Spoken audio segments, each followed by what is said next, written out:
मुल्क की मईशत में टैक्स बड़ा ही अहम किरदार अदा करता है। एक तरफ जहां ये मुल्क की ज़रूरियात को पूरी करता है, तरक्याती मनसूबों के लिए रकम की फराहमी का सबब ये बनता है, वहीं पर ये टैक्स मुलाजमत पेशा अफराद के लिए अब एक डरावना ख्वाब बनता जा रहा है, क्योंकि तनख्वाहदार तबका ही वो वाहिद तबका है जो अपने हिस्से का पूरा इनकम टैक्स अदा करता है। तनख्वाहदार तबका एक्सपोर्टर्स और रिटेलर से 3 गुना ज़्यादा टैक्स अदा करता है। 12 मिलियन रजिस्टर्ड टैक्स देने वालों में से सिर्फ 3.5 मिलियन अफराद ही टैक्स अदा करते हैं।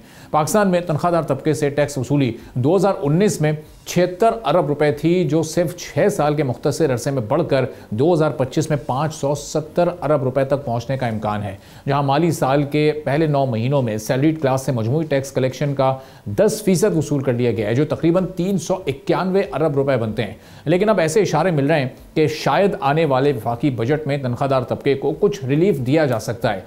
सैलरीड क्लास जो पहले ये तजवीज़ दे चुकी है कि तनख्वाहों पर इनकम टैक्स की हद को दुगना करके 6 लाख सालाना के बजाय 12 लाख सालाना कमाने वालों पर टैक्स लगाया जाए और कम तनख्वाह वालों पर बोझ को कम किया जाए। सैलरीड क्लास की जानिब से यह तजवीज़ भी दी गई है कि मुलाजमत पेशा अफराद के इनकम टैक्स को मजीद 10% कम किया जाए। टैक्स वसूली के इदारे यानी FBR से भी मुलाजमत पेशा अफराद इस वक्त खासे खौफजदा दिखाई देते हैं, चूँकि कभी अफसरान इख्तियारात का गलत इस्तेमाल करते हुए ज़रूरत से ज़्यादा नोटिस जारी कर देते हैं, और कभी कभी ये भी देखा जाता है कि अकाउंट्स को भी बिला जवाज़ फ्रीज कर दिया जाता है। अब ये तमाम मामला बेहतर सकते हैं, और आने वाले बजट से टैक्स रिलीफ की मद में हम क्या उम्मीद लगा सकते हैं। सब्सक्राइब करें और बेल दबाएं ताकि कोई खबर रह न जाए।